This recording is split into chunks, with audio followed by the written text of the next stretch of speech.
여러분들 혹시 머리 검은 짐승 거두지 말라는 말 알고 계신가요? 저는 어릴 때부터 듣고 자라서 그런가 이 말이 참 싫더라고요. 근데 제가 이 말을 쓰게 되는 계기가 찾아왔습니다. 우선 간단하게 제 소개부터 해드려 보도록 하겠습니다. 저는 문안동료 외동딸로 엄마 아빠의 사랑을 듬뿍 받고 자랐습니다. 사는 곳은 경상남도 쪽에 살고 있고요. 친구들이 이렇게 사연 보내는 곳이 있다고 해서 저도 한번 제 이야기를 들려드리고 싶어서 이렇게 사연을 보내게 되었습니다.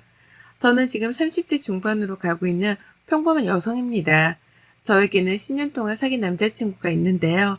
대학교 때 CC로 만난 저희는 오랫동안 만나왔고 남자친구가 군대를 갔을 때 또 취업으로 힘들 때에도 다 함께하고 동고동락한 사이라고 할 수 있습니다. 뭔가 연인에서는 없을 정도의 끈끈한 정이 있는데요. 저는 엄마 아빠가 오랫동안 자영업을 해오셨는데 이제 나이가 어느 정도 있으셔서 제가 도맡아서 2호점을 운영하고 있어요. 1호점은 엄마 아빠가 하고 계시는데 원래 1, 2호점 두 분 다 하시다가 너무 힘들어 하셔서 제가 맡아서 운영하고 있습니다. 워낙 오래한 곳이기도 하고 배송 서비스도 시작하는 바람에 운영이 굉장히 잘 돼 바쁜 나날들을 보내고 있죠. 남자친구는 3년 동안 공무원 시험을 준비하다가 이번에 또 떨어지게 되면서 그냥 일반 회사에 들어간 직장인이고요. 저희 둘은 코로나 때문에 결혼식을 아직 못 올리고 함께 살고 있는데요. 처음에는 동거할 계획은 없었지만 코로나 탓에 결혼식이 미뤄지면서 내년 봄으로 식장을 다시 예약하고 지금은 함께 살고 있는 사이랍니다. 근데 남자친구와 지낼수록, 아니 애랑이와 지낼수록 자꾸만 우리가 결혼해서 잘 살 수 있을까 하는 의문이 듭니다. 그 의문은 애비 시댁 때문인데요. 오래 사귀었지만 서로 너무 어릴 때 만나서 그런가 부모님을 굉장히 늦게 뵌 편이기도 하고 애랑이한테 들어서 대충 애비 시댁의 성격은 알고 있었지만 실제로 뵈니 생각보다 더 심한 시어머니의 간섭에 이 결혼 과연 진행시켜도 될까 하는 마음이 들었습니다. 그럴 때마다 저희 부모님은 늘 네가 가장 행복한 게 중요하다라고 하셨기 때문에 가끔 결혼을 그만두고 싶을 때도 많았는데요. 하지만 남자친구만큼 저를 많이 이해해주는 사람도 없고 가장 순수할 때 만났던 사이라 사실 또 내가 이런 사람과 헤어져서 다른 사람과 결혼을 할 수 있을까도 생각하게 돼 지금까지 만나왔던 것 같습니다. 근데 언제부터인지 시댁에서 저에게 은근슬쩍 여러 일들을 자꾸만 해달라고 하시는 거예요. 그 첫 번째 이야기가 바로 시어머니의 조카라고 해야 할까요? 조카가 이번에 취업을 하고 싶고 크게 자영업을 운영하고 싶다고 하니 저희 가게에서 일하게 해달라고 하는 거예요. 일하는 건 문제가 되진 않지만 사실 젊은 사람이 일하기에는 그만두는 분들도 많고 또 그분이 원하는 건 카페 및 레스토랑 운영인데 저희 집은 그냥 일반 식당이기 때문에 사실 뭘 배워갈 건 없거든요. 근데 자꾸만 부탁을 하셔서 아마 일하기 힘들 거다. 그래도 괜찮으시냐 물어보니 시모는 괜찮다며 당장 내일부터 나가라고 하겠다고 하더라고요. 알겠다고 하고 첫날 일을 알려주는데 그 조카의 자세가 누가 봐도 꼭 사장 노릇을 하러 온 것처럼 직원들한테 행동을 하더라고요. 단순히 그것만 하면 되는데 저희 식당에는 오래 일하신 직원분들이 대부분이에요. 엄마 아빠랑 함께 거의 10년 넘게 근무해 오셨기 때문에 아무리 제가 운영한다고 하더라도 그분들을 더 존중하는 편인데요. 근데 조카가 자꾸만 출근하면 사장 노릇을 한다는 거예요. 자기도 직원으로 일을 배우러 온 사람이면서 직원들에게 내가 누군지 알아요? 저는 그냥 돈 때문에 일하러 온 게 아니라 배우러 온 거예요. 그러니까 이건 이모님이 하셔야죠. 하면서 계속 그런다고 하길래 한 직원이 조금 많이 서운했는지 그만두고 싶다고 하더라고요. 저희 엄마 아빠가 그걸 하시고 다시 1호점으로 출근하라고 해서 그 문제는 해결이 됐지만 너무 그런 식으로 행동해 제가 시모한테 이야기를 했습니다. 어머님, 혜영이가 자꾸만 출근해서 직원들한테 사장 노릇을 하는데 이러면 일을 못할 것 같아요.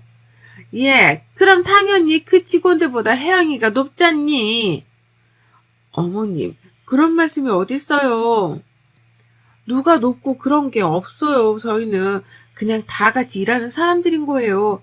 하여튼 자꾸 이러면 저 같이 일 못하니까 그런 줄 아세요? 하고 저도 기분이 나빠 전화를 끊었습니다. 그러고 한 달도 안 돼서 그냥 월급 주고 이 정도면 됐다고 다른 데 가서도 일해보라고 내보냈습니다.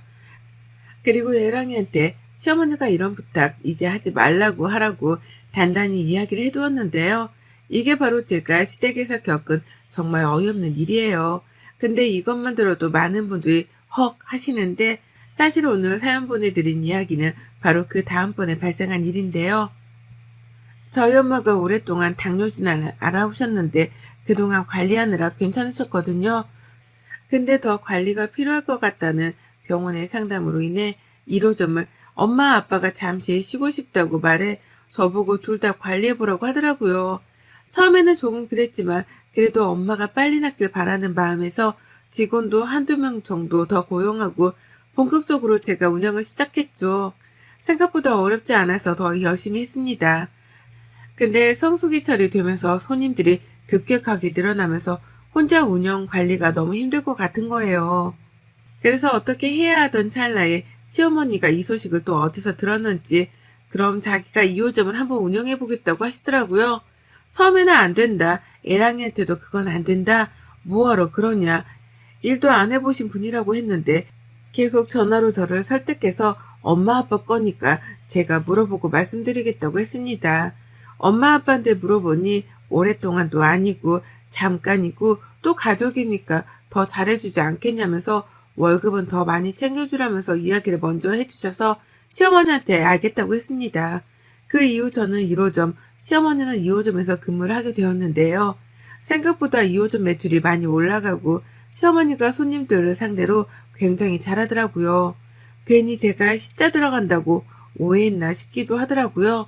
열심히 하시는 만큼 저도 두둑히 어머님 용돈이랑 월급도 챙겨드리고 계시는 동안 부족함 없이 해드렸다고 생각했습니다. 근데 엄마 아빠가 이제 복귀하시면서 제가 다시 2호점으로 가면서 시어머니도 곧 그만둬야 하는 상황이었는데요. 또 열심히 하시는 모습을 보니 바로 그만두라고 하기가 그럴 것 같아 우선은 제가 2호점으로 복귀할 때까지 어머님한테 점포를 맡겨두었습니다.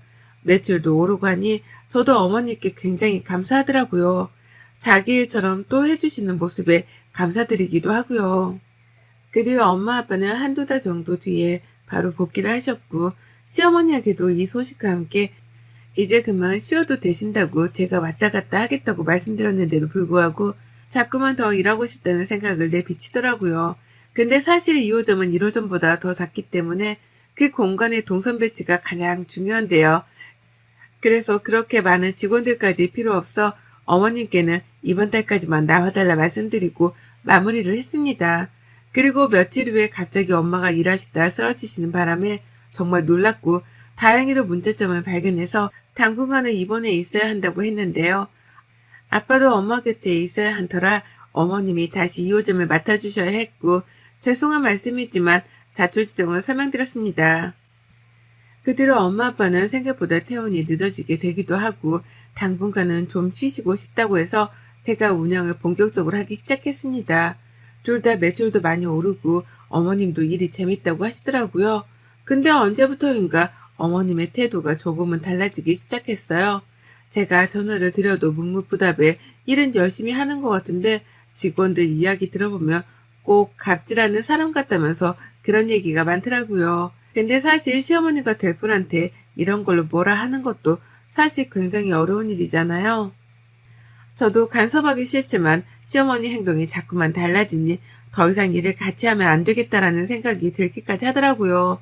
그래서 이제는 그냥 힘들어도 두 곳 제가 운영해야겠다 싶어서 가게로 찾아갔는데 제가 알던 매장과는 다른 분위기가 되어 있더라고요. 도대체 이게 무슨 일인가 싶어서 어머니께 말씀드렸죠. 어머님, 이게 도대체 뭐예요? 저한테도 말씀 안 하시고 이렇게 메뉴판을 짜시면 안 되잖아요. 아, 뭐 어때? 이러니까 더 잘 나가. 네가 뭘 몰라서 그래. 저희 아빠 엄마가 가게를 운영하시는 원칙이 있어서 지금까지 그 원칙을 지켜왔던 건데 그런 코닥다리 이제는 필요 없어. 예? 그게 무슨 말씀이세요? 구닥다리라니요. 아니 매장 운영 방식도 조금씩은 바꿔야 뭐가 되지 안 그러니? 지금은 내가 맡고 있으니 내가 한번 해볼게. 하며 적반하장으로 나오더라고요. 이대로는 안 되겠다 싶어 어머님께 확실하게 메뉴를 알려드렸지만 그래도 자꾸만 어긋나는 탓에 어머니께 이번 달까지만 하고 이제 쉬셔도 되실 것 같다 말씀을 드렸습니다. 그랬더니 갑자기 노발대발하면서 저에게 막말을 퍼붓더라고요. 네가 잘나면 얼마나 잘났냐면서 남이 운영하는 것도 못하게 방해를 한다? 그게 말이 되냐? 이러면서 계속 폭탄 발언을 하더라고요. 그래도 사업에서는 당연히 뺄 때는 빼주고 갈 때는 가야 하기 때문에 확실하게 이야기를 해두었습니다. 근데 정말 제가 생각하지 못한 일이 일어나게 되었습니다. 그 일은 아직도 제가 정말 손이 덜덜 떨려서 할 말이 없는데요. 갑자기 친구가 전화가 오더니 카톡을 확인해 보라고 하더라고요. 근데 그 카톡을 보니 당근마켓 중고나라 등에 저희 집 음식들이 올라와 있더라고요. 이틀만 판매한다면서요. 근데 라벨을 가리려고 한 것 같지만 딱 봐도 저희 거거든요. 아무리 가려도 그 용기를 보면 저는 알기도 하고 거기 댓글도 어디인지 다 알 만큼 저희 가게 거라 정말 누가 도대체 이런 일을 했는지 한두 개면 손님이 팔았다고 치지만 저렇게 수십 개 넘는 건 정말 단체 주문밖에 없어요. 도대체 이게 내가 팔지도 않은 걸 어떻게 떠올라 다니지 싶어서 직접 올린 사람한테 쪽지를 보내서 누구시냐, 저희 가게에서는 이런 거 판 적이 없다 하니까 갑자기 잠수를 타대요. 그래서 그걸 사신 분의 연락처를 알아내 전화를 걸었습니다. 여보세요? 안녕하세요. 저희는 땡땡 가게인데요. 지금 이게 저희 제품인데 저희는 인터넷이나 중고나라 등에서 판매를 안 하는데 혹시 어떻게 사셨나 해서요. 정말요? 저한테는 거기서 일하시는 점장님이신데 코로나 때문에 이렇게 판매하는 거라고 하시길래 저는 믿고 샀죠. 아, 제품은 저에게 맞습니다. 근데 혹시 직거래를 하셨어요? 네. 그럼 직거래 할 때 혹시 어떤 분이 나오셨나요? 나이가 좀 있으신 아줌마 분이시던데. 파마몰이요? 네. 네, 알겠습니다. 감사합니다. 제품은 저희 거니 걱정 안 하고 드셔도 돼요. 중고나라도 마찬가지로 그러길래 경찰에 신고해야겠다 싶어서 신고하고 기다리고 있었어요. 분명 직원들은 아니했더니 도대체 어떻게 찍어가는 건가 싶었거든요. 그렇게 경찰에 의뢰하고 나서 찾아낸 정보에 의하면 정말 아직도 손발이 부들부들 떨려요. 그런 곳을 팔았던 주인공은 바로 저희 어머님이셨어요. 어머님은 지금까지 저희 가게에서 일하면서 뒤에서 야금야금 반찬부터 게장까지 다 포장해 직접 가져다 드리기도 하고 판매하신 기록이 나오더라고요. 경찰에서 IP 추적 수소를 보니 어머님 동네더라고요. 그냥 말씀드리면 저한테 노발대발 할 것 같아 바로 그 증거들을 가지고 어머님네로 쳐들어갔습니다. 가지고 온 종이들을 하나씩 나열하면서 어머님의 만행을 다 까발려 드렸죠. 어머님은 끝까지 자기가 아니라고 잡아댔으며 제가 일부러 그 사려는 분에게 그분에게 문자를 보내달라고 남기고 왔었거든요. 근데 당연히 어머님이 판매하셨으니 어머님한테 문자가 오겠죠? 그 문자 보고 제가 완전 예비시댁 가서 깽판을 쳤어요. 그 수익을 그럼 다 어떻게 하셨냐? 이건 명백한 사기라고 난리치니 갑자기 저한테 하신다는 말이. 무슨 사기? 넌 말 이상하게 한다. 그냥 너무 맛있다길래 배송도 되냐고 해서 내가 보내준 것 뿐이야. 그럼 그 돈을 저한테 주시거나 매출에 찍으셔야 하는데 안 그러셨잖아요. 그게 말이 돼요? 야, 너는 이 시애미가 그렇게 돈 가진 게 아깝냐? 그럼 니네가 생업이라도 좀 주던가. 하면서 오히려 적반하장으로 나왔습니다. 이대로는 안 되겠다 싶어서 더 증거를 모으기로 하고 이제는 다시 한번 그랬을 시에는 아주 깽판을 치려고 했습니다.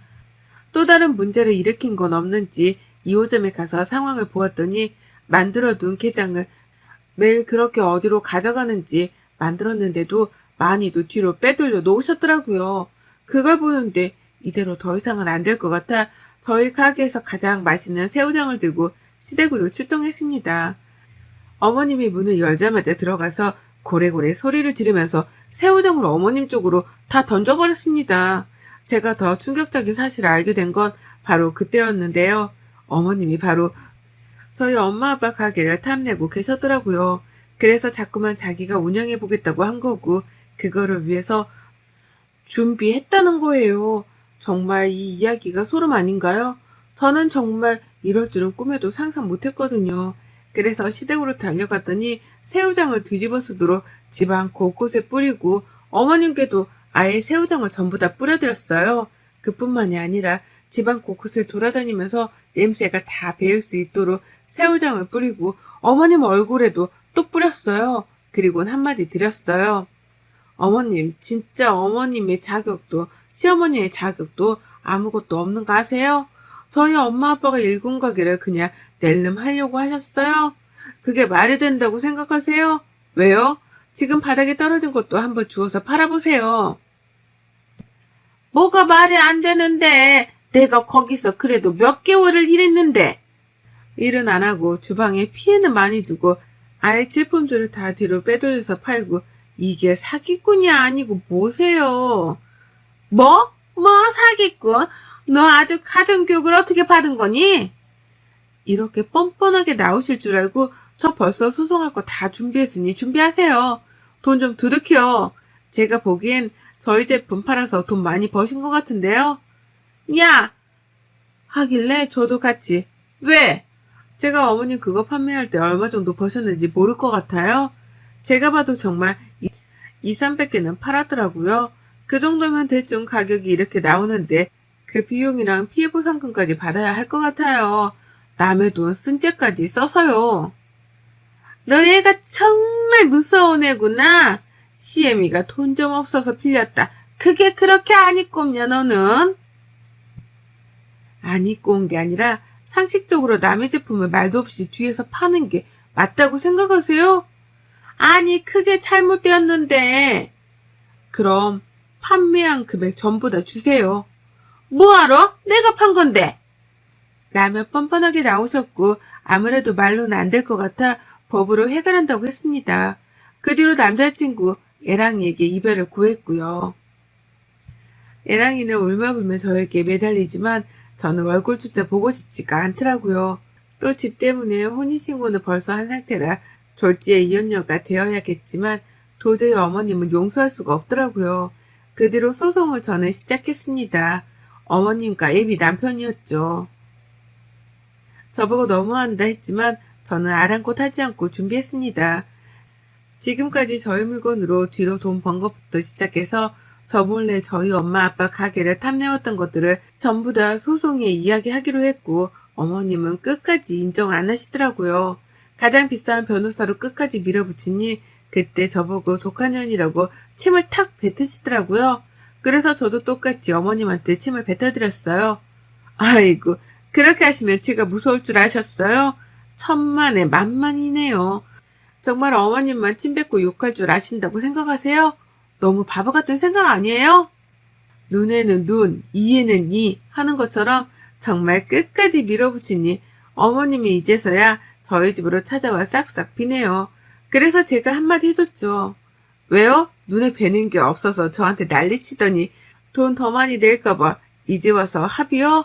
어림없죠 진짜. 애기야 진짜 미안하다. 내가 그때는 돈이 필요해서 잠깐 미쳤었나 봐.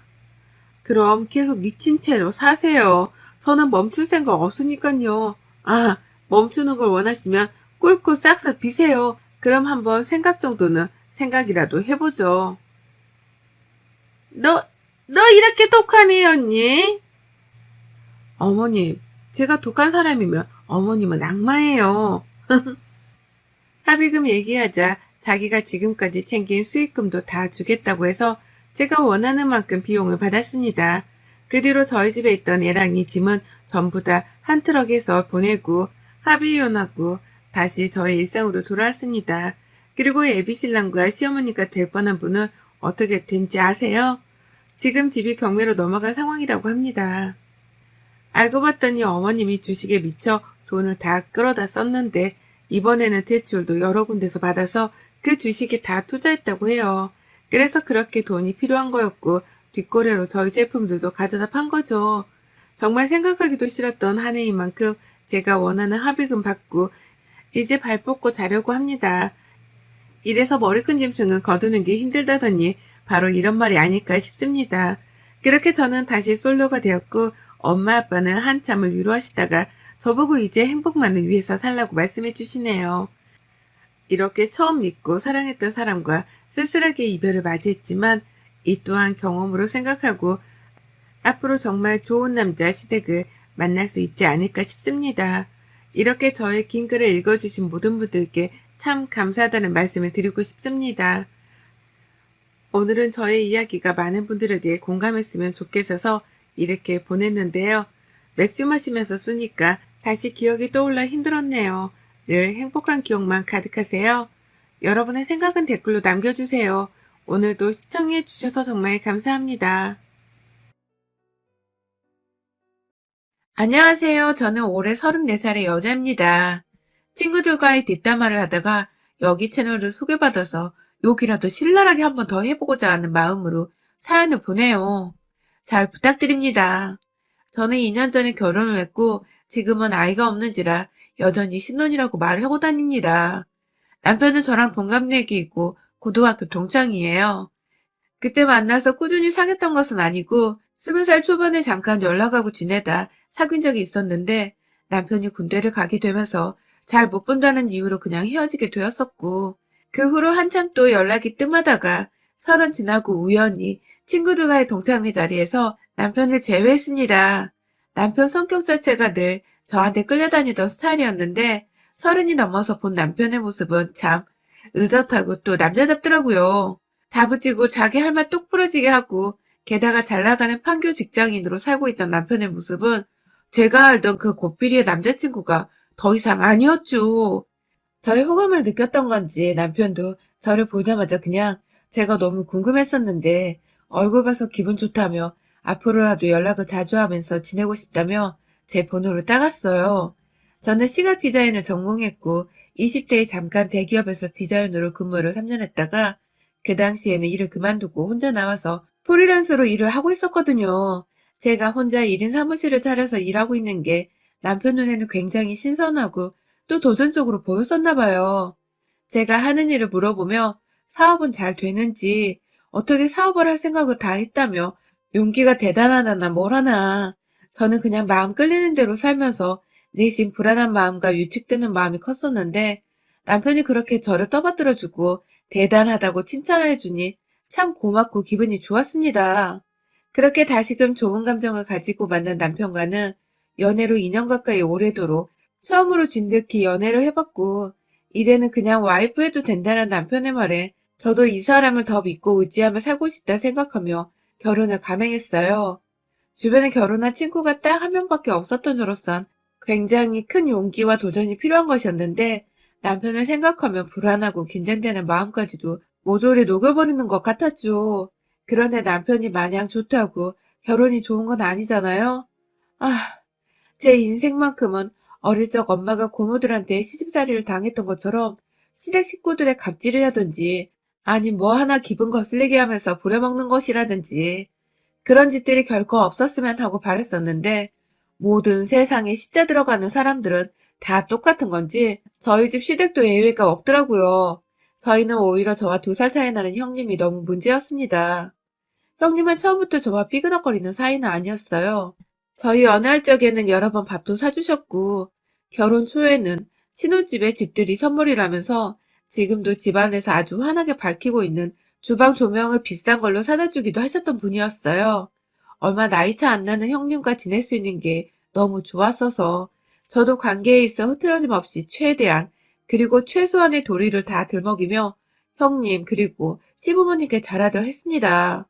제 사무실에서 프리랜서로 일하다 보니 일이 막 매일같이 바쁜 건 아니어서 일이 없거나 금방 끝이 난 때에는 시댁에 가서 시부모님 모시고 근처 카페도 자주 찾아갔고요. 남편 퇴근하는 시간까지 시댁에서 시부모님과 있다가 남편이 곧장 시댁으로 퇴근을 해서 다 같이 저녁을 먹고 집으로 돌아온 적도 수도 없이 많았어요. 제 딴에는 잘 지내고 있다고 생각을 했고 저를 이뻐해 주시는 시부모님을 보면서 제가 잘하고 있다고도 생각을 했습니다. 그런데요, 작년 4월 초쯤 제가 완전히 일을 그만두게 되었어요. 뭐 업무적인 이유 때문이라 자세히 말하기 복잡하지만 일하면서 제가 받는 스트레스가 너무 상당해서 당분간 완전히 손을 떼고서 쉬고 싶더라고요.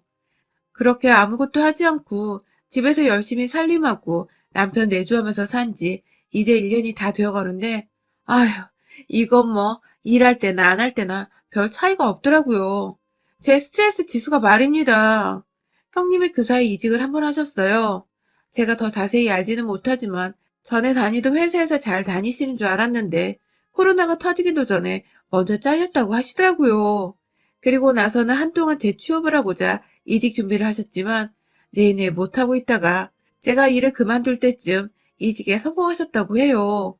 여기까지는 뭐 축하해드릴 일이고 다행인 일이죠. 제 취업을 원하셨는데 안 되던 와중에 그래도 성공을 했으니 가족으로서 응원했고요. 그런데 뭔가 형님이 절 그때부터 못마땅하단 듯이 대하기 시작하셨습니다. 형님의 눈에 비친 저는 그냥 일을 그만두고 집에서 살림이나 하는 백수, 그쯤으로 보였던 것인지 제 취업을 하시고 처음 시댁에서 모였던 날에 다 같이 평소대로 인사를 나누면서 밥을 맛있게 먹고 있는데 대뜸 너는 진짜 불쌍해서 어쩌니 하면서 속상하다는 듯 한숨을 푹 쉬더라고요. 놀러 왔다가 작정하고 저한테 한 소리 해야겠다 싶으셨는지 밥 먹는 저를 보며 불쌍하다 표정을 짓는데 제가 다 기분이 역 같더라고요. 잘 지내왔던 사람이었음에도 불구하고 그 표정은 완전히 시비를 걸겠다고 작정한 사람의 표정이었습니다. 이유를 물어보니 형님은 제가 일을 그만둬서 불쌍하다더군요. 제가 정확히 일을 그만둔 이유는 남편 말곤 사실 아무도 몰라요. 그리 좋은 일도 아니었고 그냥 제가 좀 마음을 다스리고 싶다며 조용히 살고 싶어서 제 행복을 위해 그만둔 제 선택이었는데 저희 친정엄마도 아무 말 안 하는 걸 형님이 이러니까 저도 욱하더라고요. 형님, 저 힘들어서 그만뒀어요. 좀 쉬고 싶어서 그런 건데 하면서 내 속이 너무 상해서 그만뒀다는 걸 알리며 옆에 계시던 시부모님 눈치를 보면서 말끝을 흐리니 형님은 그래서? 그래서 집에서 놀고 먹는 게 행복해? 나 같으면 정신이 돌아버릴 거야. 라면서 급기야 저의 처지를 정신 나가기 직전 상태에서 살아가는 주부를 보시는데 좀 서러웠습니다. 옆에서 남편도 기분이 나빴는지 왜 남이 일을 하건 말건 그런 소리를 하냐며 무례하다고 원성을 높였고 그러자 시부모님께서 밥 먹는 자리에서 소란 피우는 거 아니라며 또 언성을 높이시고 이런 적 처음이었어요. 시댁에서 서로가 서로에게 기분 나쁜 말을 던지고 언성 높이며 분위기가 험악해진 적이 말입니다. 그렇게 저는 그날 밥을 먹는 둥 마는 둥 그냥 시부모님 눈치 보기 바빠 하다가 남편 따라 집으로 돌아왔어요. 제대로 말 대꾸도 못하고 끝이 난 것 같아서 속에서 천불이 나고 서러워서 눈물도 났죠. 남편의 말에 따르면 자기 누나가 한 번 회사에서 잘린 후로 자존감이 팍 죽어버렸다면서 그러다 제 취업도 친한 친구 도움을 받아 겨우 한 상태라서 지금 자기도 힘들어서 저런 거라고 해서 저도 그냥 그러려니 하고 넘겼습니다.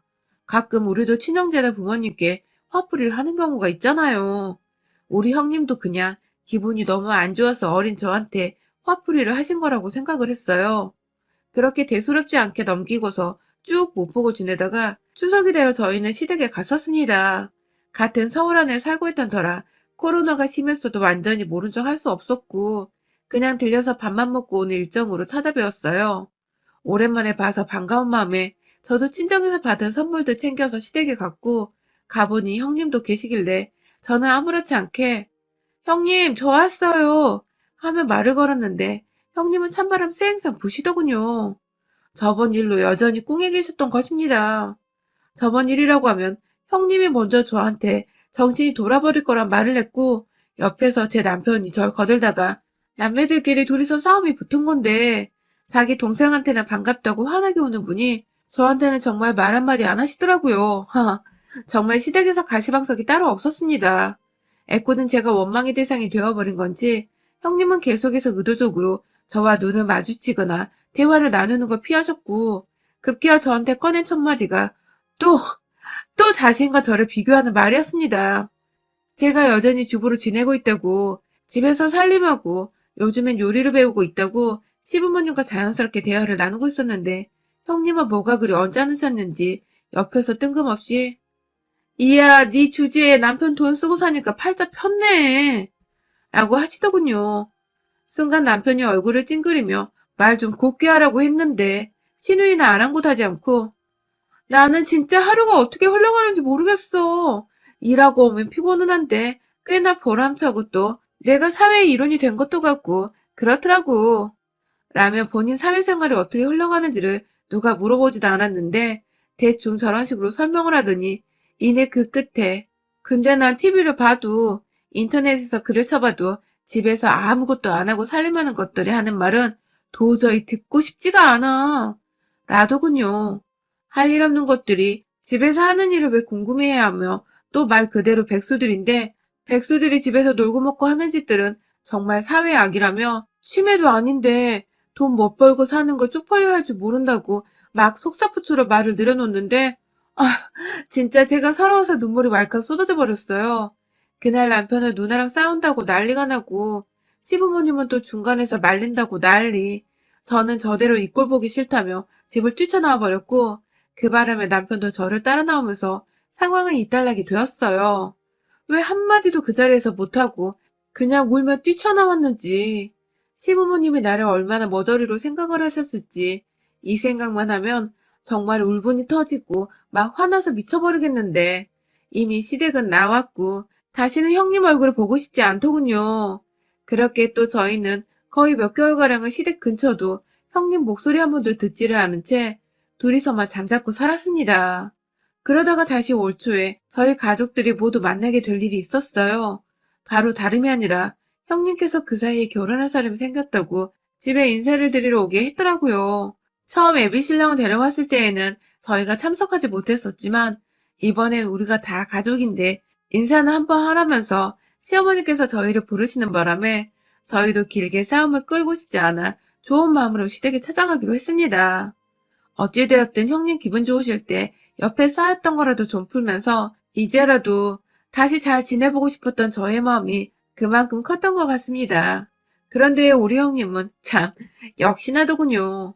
오랜만에 인사드리러 갔더니 대뜸 저희 부부를 보자마자 아유 우리 시간 널널한 부부 오셨네 하면서 맞이하시는데 순간 남편과 눈을 마주쳤다가 저희는 서로 텔레파시라도 통한 듯 입술을 질끈 깨물었습니다. 웬만하면 결혼할 사람도 데려온다는데 참자는 마음에서였죠. 형님은 본인도 더는 시비를 걸고 싶지 않다는 듯이 자기 남자친구가 올 때가 되었다며 가족들에게 긴장하는 듯이 말을 하셨어요. 저야 뭐 형님이 미워서 애비 아주머님까지도 탐탁지 않을 뻔했다가 긍정적으로 생각해보고자 마음을 다잡고 있었죠. 그렇게 우여곡절 끝내 만난 형님의 남친은 생각보다 인물도 훤하고 키도 큼지막한 게 나이가 마흔이시라는데 그때까지 싱글이었다고는 생각이 들지 않은 만큼 사람이 인물이 좋았습니다.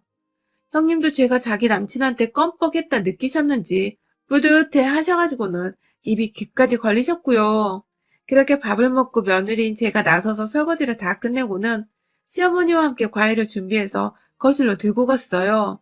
다 같이 차를 마시면서 과일을 깎아 먹고 정말 통상적인 질문과 대답을 던져가며 새로운 가족에 대해 즐겁게 알아가고 있던 와중에 저희 형님께서 먼저 말을 꺼내셨습니다.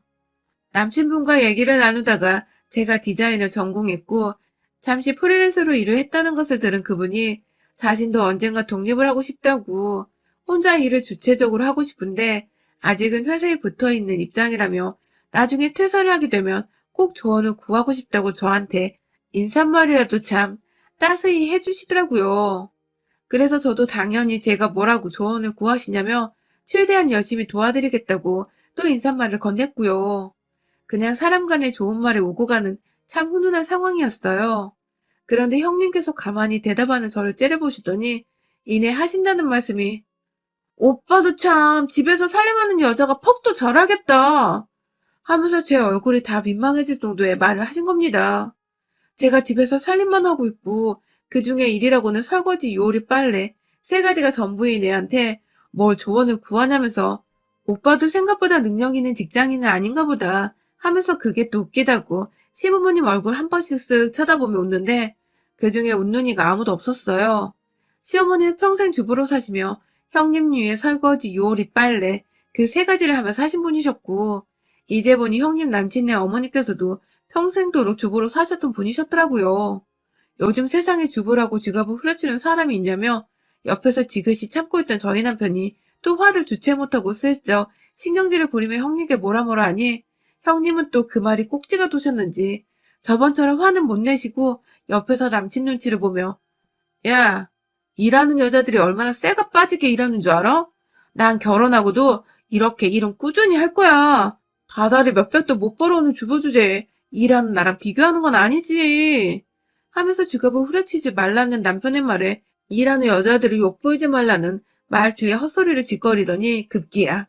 돈도 못 벌어오는 주부 주제에 라고 하니까 저도 너무하다 싶더군요. 형님, 정말 죄송한데 말 좀 가려서 하세요. 진짜 못났어요. 라고 말했습니다.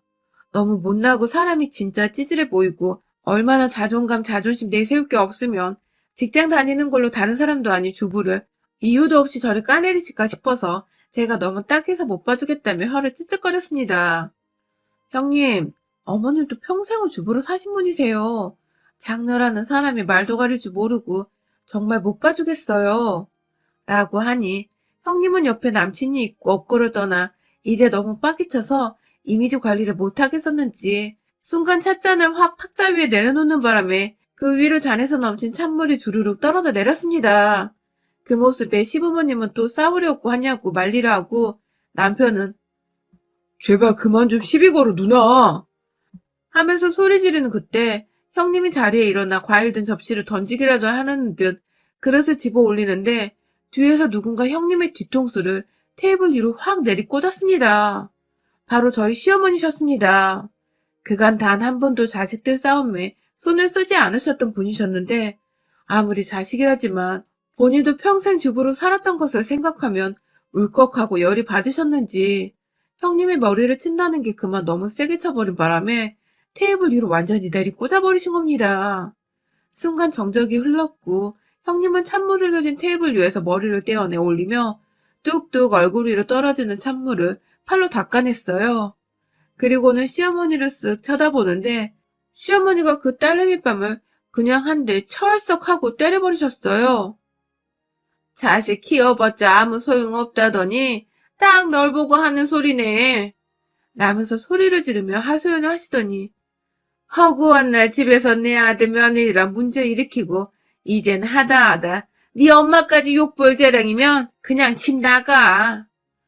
하면서 형님 뒷덜미를 잡고 형님 방으로 들어가서는 짐 싸라고 막 가방을 던져대시는데 졸지에 저와 남편이 형님과 맞짱을 좀 떠보려다가 시어머니와 형님의 사이에서 말리는 입장이 되어버렸어요.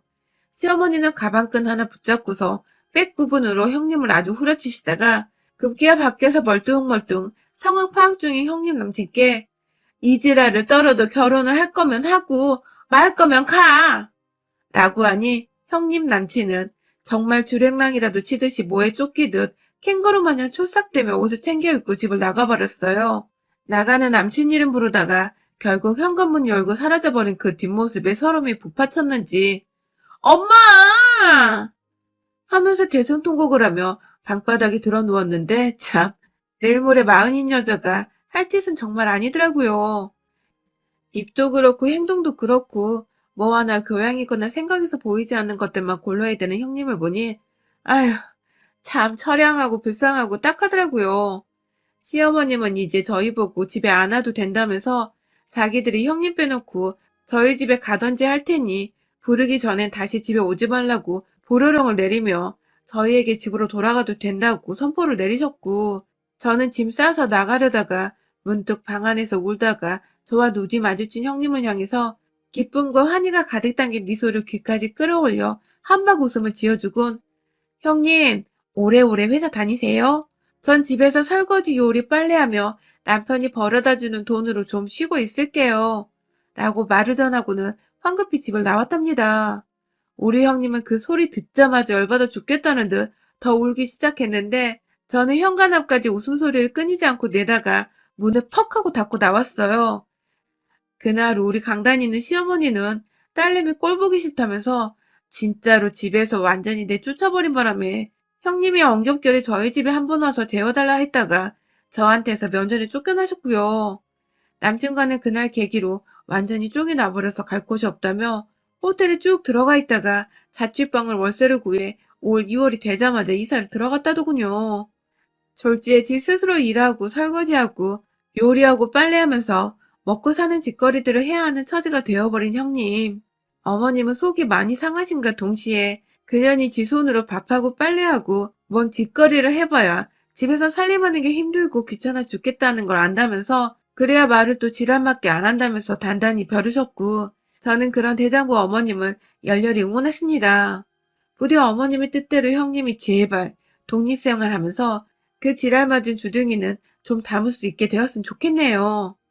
여러분의 생각은 댓글로 남겨주세요. 오늘도 시청해주셔서 정말 감사합니다.